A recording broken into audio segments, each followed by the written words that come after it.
سلام.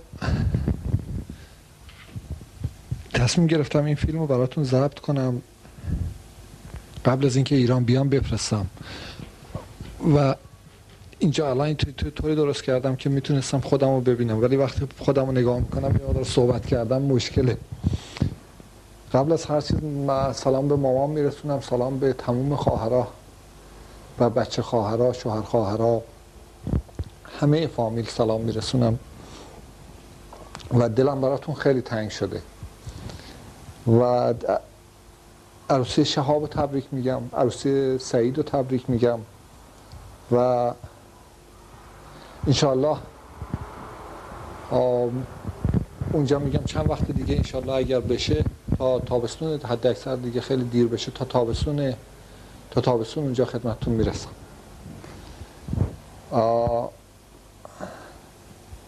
ولی قبل از اینکه بیام ایران یه سری مسائلی هم هست که من اینجا باش درگیرم و شما هم اونجا ایران تو درگیر بودید. اینطوری که من رادیو ایران اخیراً اینجا شنیدم، یه سری لازم به توضیح هست که قبلش بگم. و دیگه چیزای دیگه هم که میخواستم بگم یکی اینکه پاس گرفتم، شناسنامه گرفتم و هیچ اشکالی نداره ایران اومدنم هیچ.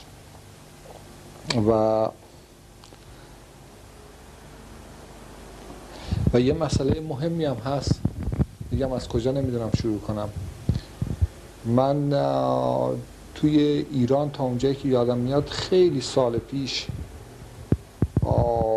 قبل از اینکه بیام دانمارک یه گروه ایرانی بود، یه دختره و یه چند تا پسر و اینا دنبال من بودن، اذیت میکردن و مامانم شاید تا حدودی در جریان باشه و اینا همینطور دنبال من افتادن، اومدن تا این چندین سال، 14 سالی که اینجا دانمارک بودم، اینا همچنین منو شکنجه میدادن، شکنجه روحی البته.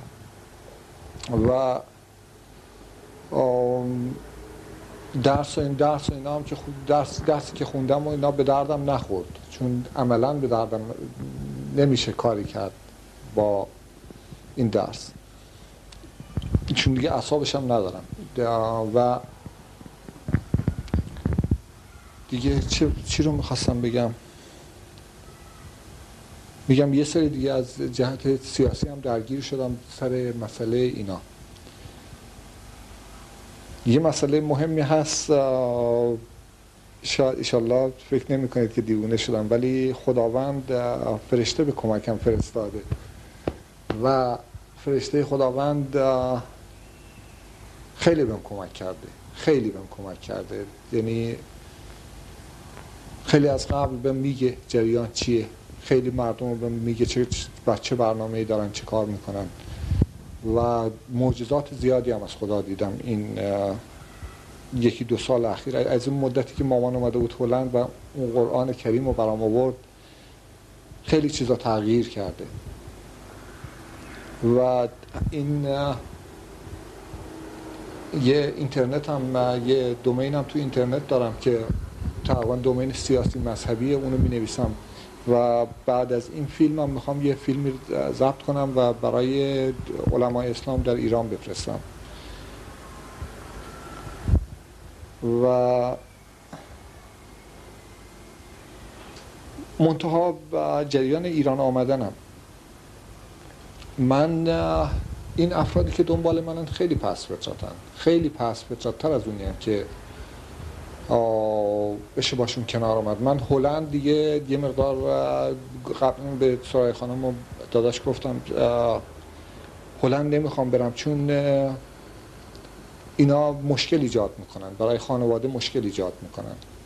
من نباید به کسی از خانواده فکر کنم، نه بشناسم نه کاری داشته باشم، یعنی چون هر چی که من ببینم، هر چی که من بفهمم، هر چی که من تصور کنم راجع به یکی، هر برنامه‌ای باشه، هر چی بشنوم اینا میشنوم، مثل یه دوربین، چجوری براتون بگم، مثل همین دوربین ویدیو، مثل اینکه من تو خونه زندگی داداش بودم مثلا و این ضربه میزنه. یه سری افراد هستن که میگم افراد ناجور تو جامعه زیاد، اینا هم دست دارن تو رادیو و تلویزیون و اینجور چیزا و هرچی آدم ناجور و ناباب با اینا رابطه داره و مشکل ایجاد میکنه.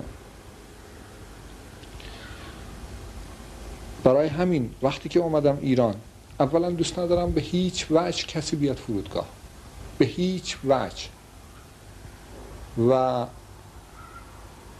مطمئن باشید اونجا کسی کاری به من نداره، نه هیچ پاسدار، هیچ کس کاری به من نداره. فرشته خدا با من همیشه، هیچ ترسی از کسی نداشته باشید. و دیگه ایرانم که اومدم، میام اصفهان، خونه مامان. یک هفته از همه خواهش میکنم از من فاصله بگیرن و تا ببینم اینا جریان چجوری میشه تو ایران. اینا منو ول میکنن، ول نمیکنن، کار به کجا میرسه. اگر ول نکردن منو در ایران، دوست ندارم با کسی تماسی داشته باشم، هیچ چیز، یعنی انگار نه انگار. پس من ایران اومدم، اینطوری باید بشه. در غیر این صورت ضربه بزرگی خانواده ما میخوره. این یک مسئله دیگه هم هست، مخصوصا در مورد دخترها اگر و کسایی که طلاق گرفتن یا کسایی که مشکل خانوادگی دارن، از این جور چیزا من اصلا نباید خبر داشته باشم، نه بدونم نه چیزی. میدونید اینا خیلی آدمای دیوس و بی‌آبرویی هستن. این مسئله رو باید دقیقاً روش فکر بکنید. و من 38 سالمه، 39 سالمه، بچه نیستم این حرفو دارم میزنم. من اینجا چند روز پیش، اتفاقاً چند وقت پیش، یه دختر خیلی خوب مسیحی پیدا کردم که خیلی مؤمن بود و از اونایی که صبح بلند میشه دعا میخونه و شب قبل از اینکه بخوابه دعا میخونه و خانواده مؤمنی که یکی دو بارم باش قرار داشتم، با پدر و مادرش، با برادر و پدرش و خواهرش اومد اونجا. این به علت اینکه میگم رابطه با اینا مجبور شدم قطع رابطه کنم دیگه با اون. و الا اگر میشد اینا نبودن، به احتمال قوی احتمال داشت باشه ازدواج کنم. در دختری بود که به درد زندگی میخورد، دختری مثل مریان که قشنگ زندگی میکنه، الان برای زندگی احمد رو درست کرده. این یه همچین دختری بود. و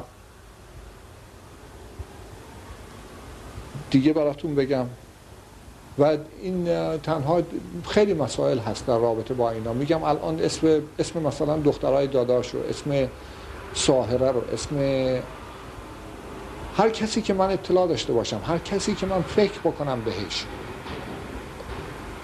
این دیوسای بی پدر مادر میفهمن و توی دنیا داد میزنن. میدونید با از طریق رادیو، تلویزیون، همه به اینا کمک میکنن. شیطان زنده هن. این میگم یکی دوتاشون هستن زنن، یک کدوماشون هست که از قدیم، همون 17-18 سال پیش از ایران دنبال من افتاده بود. این پدر سوخته، معذرت میخوام، فاحشه که هر ادا میتونه در بیاره، ادا مثل دخترای دیگه، و با این ادا دادن شکنجه میده منو. میدونید شکنجه میده منو اینقدر که من از اون طرف، از صدای اون طرف نفرت پیدا کنم. یک همچین شیطانایی هستن اینا. باید خیلی مواظب باشید، خیلی مواظب باشید. اینجا چقدر خانواده ها به پاشیدن دادن، اینجا چقدر آدم کشی کردن. 67 نفر تو یه جا آتش زدن و بی خود خدا فرشته کمک من نفرستاده. اینا اگر هیچ راه دیگه ای نداره و اگر به غیر از خدا کسی به من نمیتونه کمک کنه. و یه مسئله دیگه هم میخواستم بگم راجع به اون مسئله کسی، همون عشق معروف قبلی بنده که اسم خانم مینو الهیان یاد، که داداشم ملاقاتشون کرد. این خانم من چند سال پیش باش آشنا شدم تو مدرسه.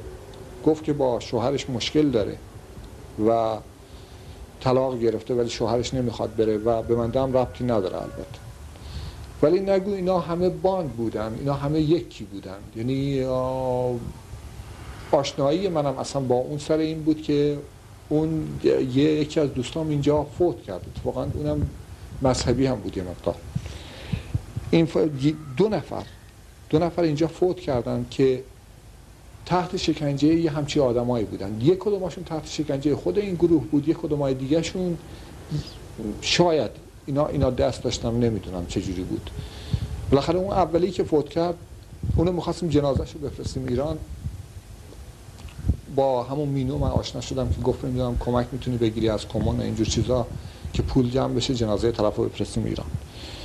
و میگم در اون رابطه با اون آشنا شدم و بعداً یه مدت گذشت و میگم کار به اینجا رسید که یه روز اونو من دیدم با یه دامن کوتاه قرمز تو ماشینش. یه مردی هم از ایران اومده بود و گفت نمیدونم یه آقایی هست شوهرم و فلانی علی طلا و فلانی. من فکر کردم اون موقع شوهرشون میگه، ولی بعدا فهمیدم خود بنده رو میگن علی طلا، که نمیدونم اینا خبر دارن که من الان چه کار میکنم و کجا میرم. بعدا من گفتم نمیشه اینطوری با اینو بری و فلان اینا. گفت نه تو کاری نداشته باشین، کاری من کاری نداره. من فکر کردم این فاحشه است دیگه، یعنی چه جوری براتون بگم. گفتم یقین شوهر آدم ناجوری و اینم فاحشه است و اسمش چیه. گفتم خب اینو از دست این نجات بدم. سر اون برنامه پدرم در آمد. دید 2-3 سال اخیر اینا از این موضوع استفاده کردن، از اون طرف که از یه طرف بگن طرف فاحشه است، از یه طرف هم بگن نه من میخوام خانواده طرف باشم. و تا یه جایی که یه روز صدای اینا رو خونه طرف شنیدم، صدای خود اینا رو خونه طرف شنیدم و هی بهش میگم اینا کیان؟ فهمیدم نمیخواد بگه. بعد فهمیدم که از اون طرف هم یه دختر خیلی خیلی خیلی خیلی زشتی داشت. فهمیدم که میخوان آره به زرنگ بازی دخترم به من بندازن و که بگن هیچ راهی نداره، هیچ کاری نمیتونی بکنی، هیچ کسی نباید بگیری. و از اون طرف هم افتادن همینطوری تو زن و دختر مردم اینجا به راحتی. میگم چه دختر ایرانی، چه خارجی، چه ترک، کرد، همه رو به بدبختی کشیدن این بی‌شرف‌های شیطان صفت. و میگم تا اخیراً اونم یه مقدار میگم اون داشتم اون مینو رو میگفتم، اونم که میگم اینا رو که به من نگفت و اینا. بعد از اون موقعی که داداش اومد، من همون موقع داداش اومد اینجا منو برداشت برد هلند و بعدش هم اومدم از اون شهر دیگه اومدم اینجا. و وقتی اومدم اینجا دیگه از دست اینا یه مقدار در رفتم، چون اون موقع خیلی راحت میتونستن بریزن رو سرم و فلان و اینا. ای برو فلانجا و الان اونو میگیرنش و میکشنش و نمیدونم فلانش میکنن و فلانش میکنن. اینطوری خیلی از طریق اون منو میبستن. از اون طرفم اون میزد خودشو به اون را که اصلا اینا رو نمیشناسه. بالاخره یه پدرسوخت بازی در آوردن اینا که حد نداره، واقعا حد نداره. من کارمو از دست دادم. خود اون یه مقدار پول ازم گرفت که به درک خدا گفت ولش کن، مهم نیست. و میگم حالا اینجا اقلا اینجا یه مقدار از این جهت ها راحتم و اون جریان داره تقریبا تموم میشه. ولی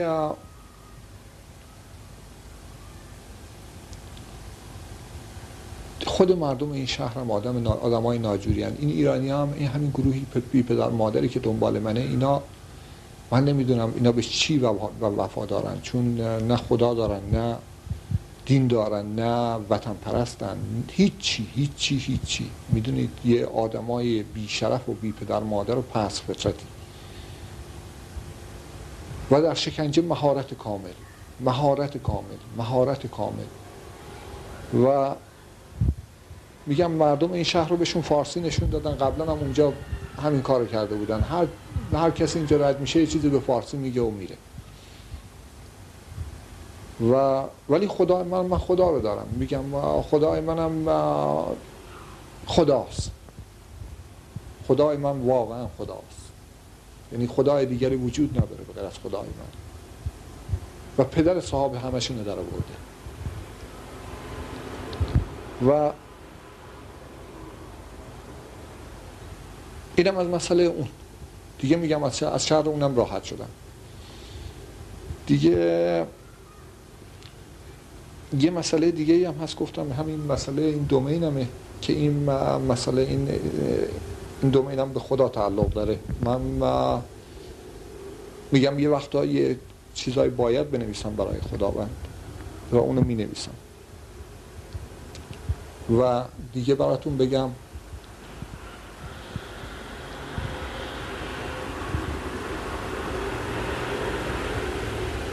دیگه از کجا براتون بگم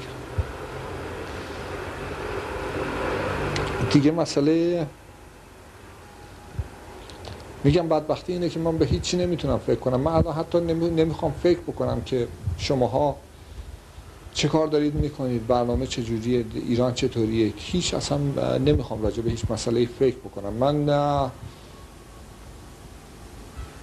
میگم اینا فکر من، هرچی من بفهمم، هرچی فکر کنم، هرچی به یاد بیارم اینا هم میفهمم. بنابراین اینطوری شدم که نه برنامه ریزی دارم برای آینده، هیچی.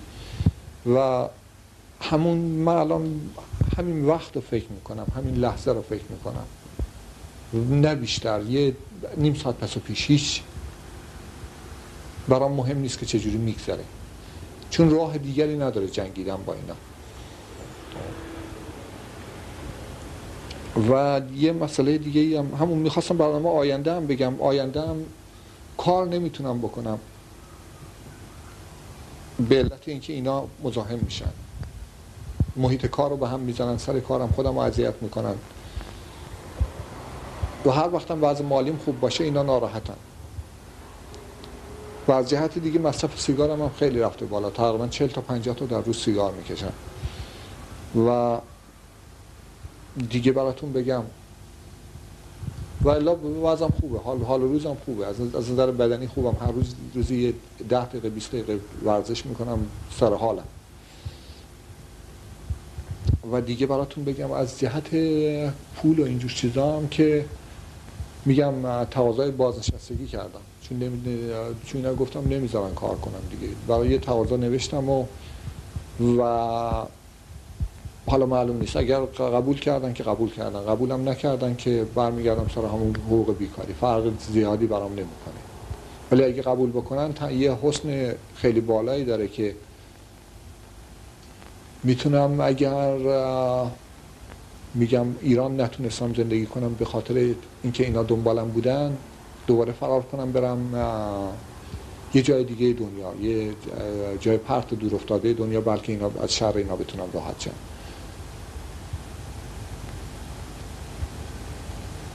و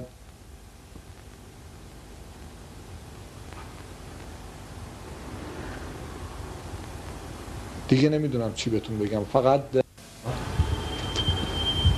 میگم در مورد مذهب و اینا ما خانوادهمون یه مقدار از قدیم مذهبی نبود. فقط مامان یه مقدار مذهبی بود، آبجی اعظم مذهبی بود. ولی ما از نسل محمدیم، باید قرآن و من از همتون میخوام یه دور بخونید. میدونید قرآن از اون صفحه اول با معنی، نه اینکه فقط تکست عربی رو بخونید. تکست عربی اگه معنیشو نخونید هیچی نمیفهمید. قرآن رو با معنی از اون اول تا آخر بخونید. و یه واقعیتی هم هست، این وصیت حضرت ابراهیمه که ماها باید شکرگزاران خوبی برای خدا باشیم. و به من خدا خیلی کمک کرد، خیلی کمک کرد.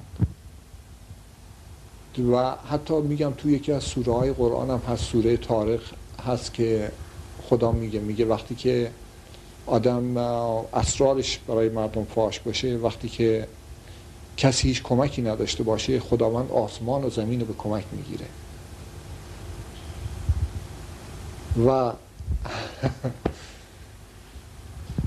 و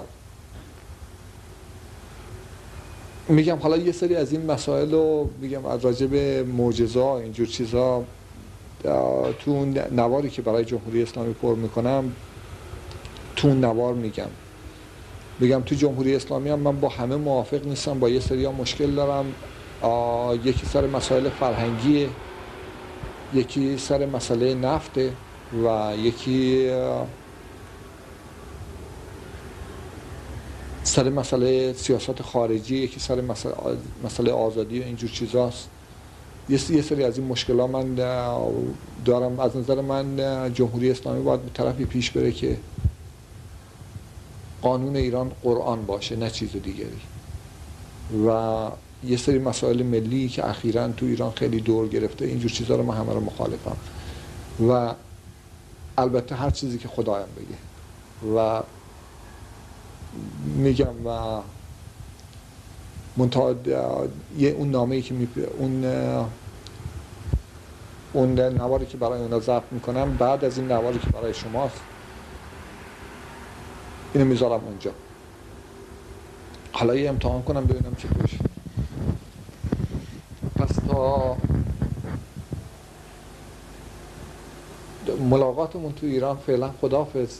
و من هنوز سعی میکنم مامان چند وقت یه بار زنگ بزنم به شما و اگرم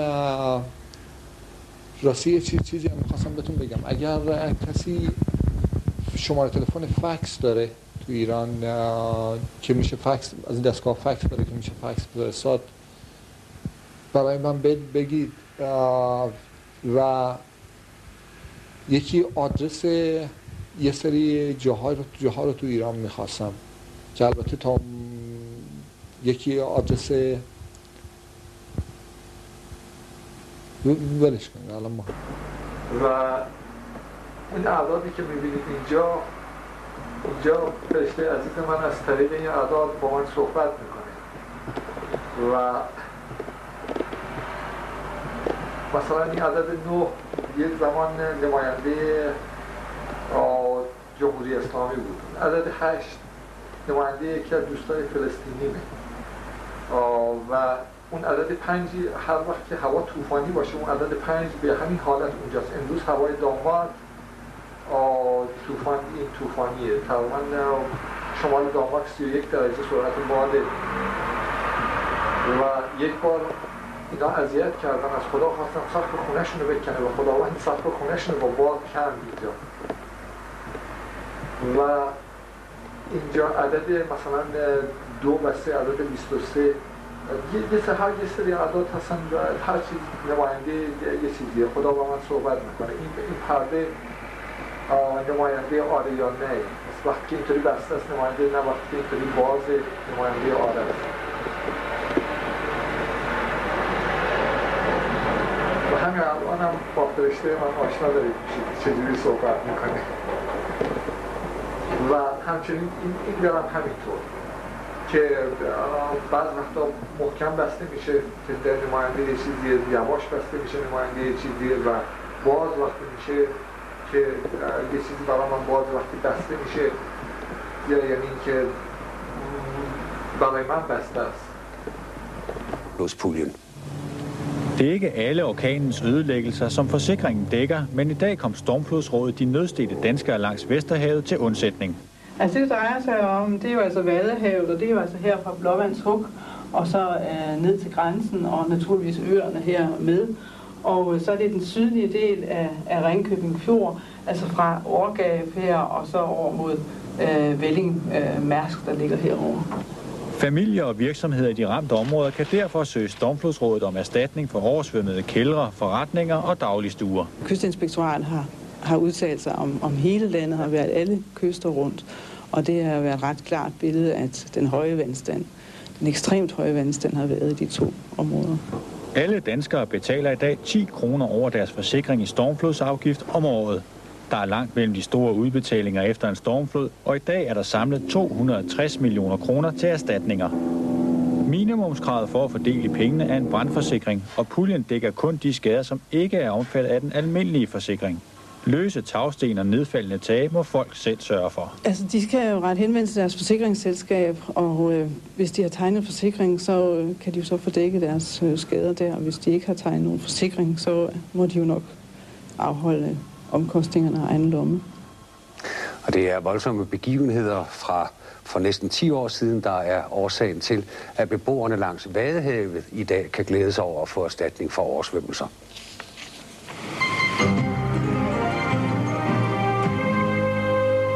Virksomheder og husejere ved Vadehavet og syd for Ringkøbing Fjord. Der blev lyttet intenst til nyhederne i dag hos familien Nielsen i Ballum. 10 dage efter orkanens hærgen har Stormflodsrådet besluttet, at der kan ydes erstatning for oversvømmelse i hjemmene langs hele Vadehavet. Og der bor blandt andre Kirsten og Kjeld Nielsen med deres børn. Det lyder godt. Det lyder rigtig godt. Det giver dig lidt ro, Sjælen? Ja, det giver lidt ro, fordi altså, det er sådan... Altså, nu har vi 4 børn, så økonomien, den er ikke trængt med an. Du kan godt mærke, at du har børn, ikke også? Til daglig kan familien nyde udsigten mod Rømø i nord og mod syd den tyske ø Sild i Vadehavet. Men den fredag var det slut med idyllen. Og vi havde ikke sådan lige spekuleret på det vand der. Og indtil min mand, han kom faren lige pludselig og siger, I har 10 minutter, så er vandet der. Så det var bare med at få klodset så meget op, som vi overhovedet kunne og få opad. Så det ene sted, vi er tørsko, det er i stuen og i køkkenet.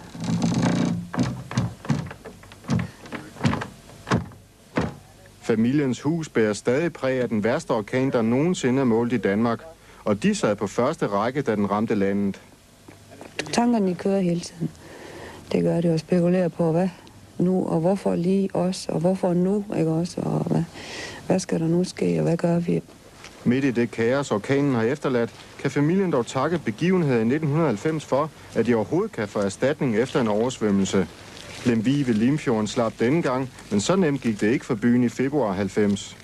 Limfjorden gik over sine bredder og trængte ind overalt. Det er forfærdeligt. Det er forfærdeligt. Det er anden gang i 81, og så nu. Jeg synes, det er lidt rimeligt. Og selvom Lemvig har været ramt af mange oversvømmelser, kan Ole Skov fra byens byggemarked stadig huske turen, de fik i 1990. Det kom ind fra havnen af, pludselig som en flod, strømmende ind, og vi kunne hverken gøre fra eller til. Og det var jo ikke længe før vores byggemarked stod under vand derinde. Det kom ind af den ene dør, og løb sågar ud af den anden dør, ud i Østerbrogade. Det her er ikke en forhindring mod indbrudstyve, men en hyppig metode til at forhindre vandet i at trænge ind. Det er som ikke nogen overraskelse.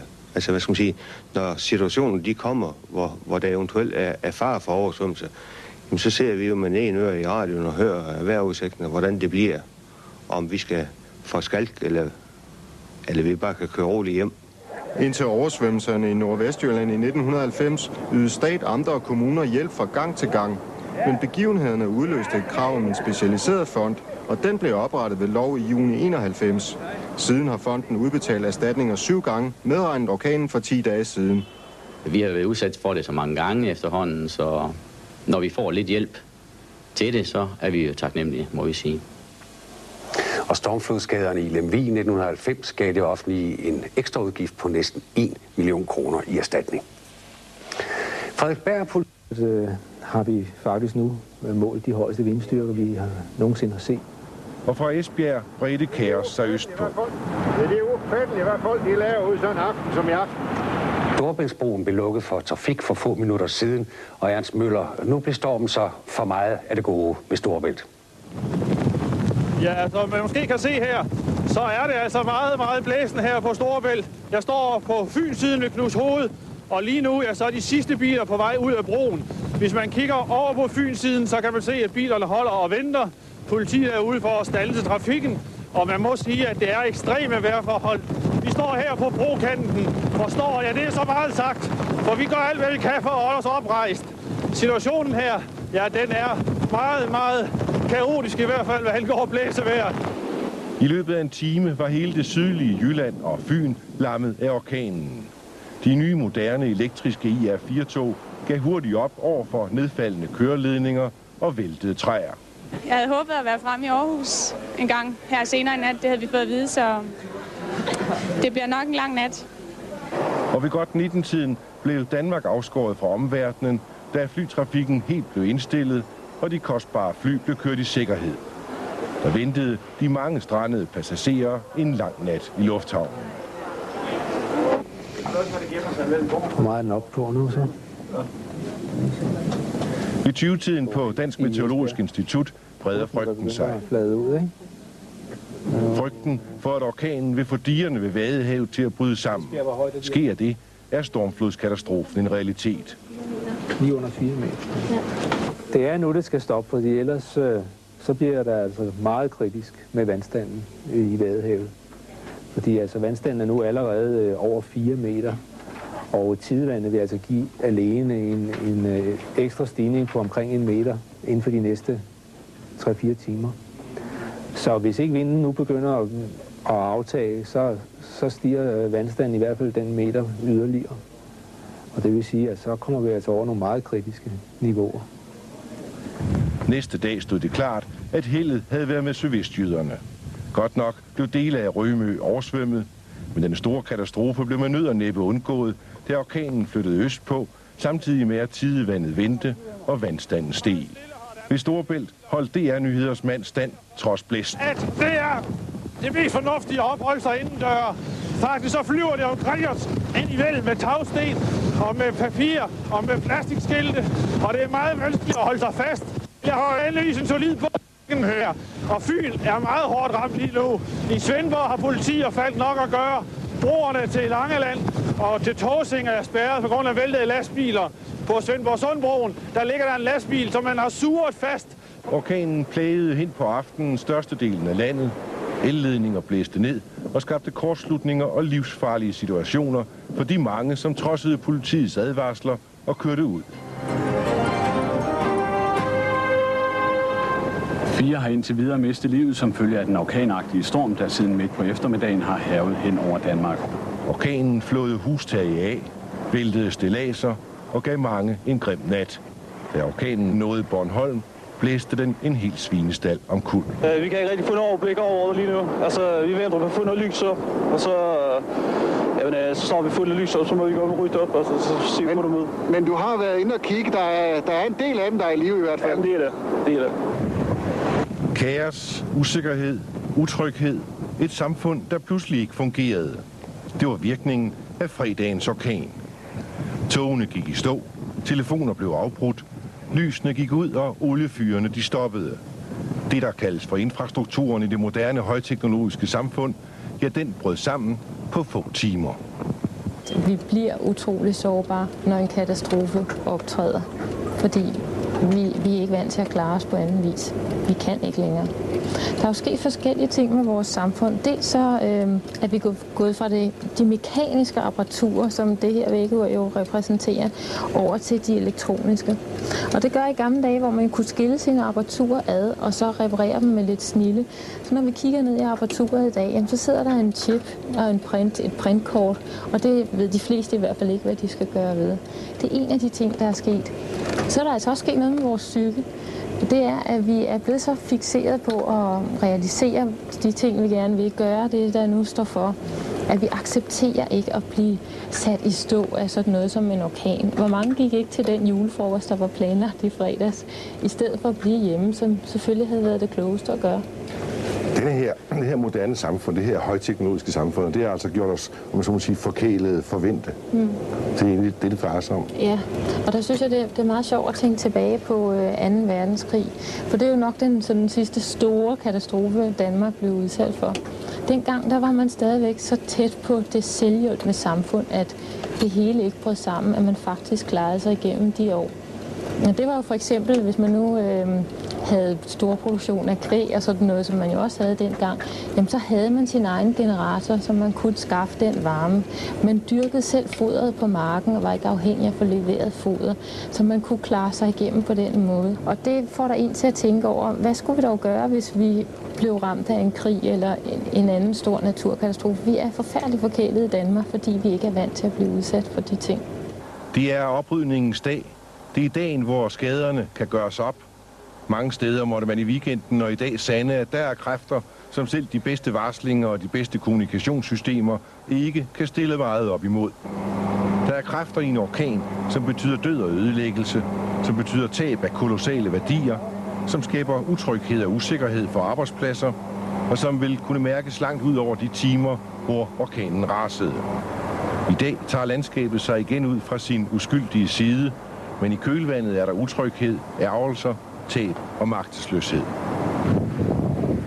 Området Center Solgården i Virum. Her har man i løbet af de sidste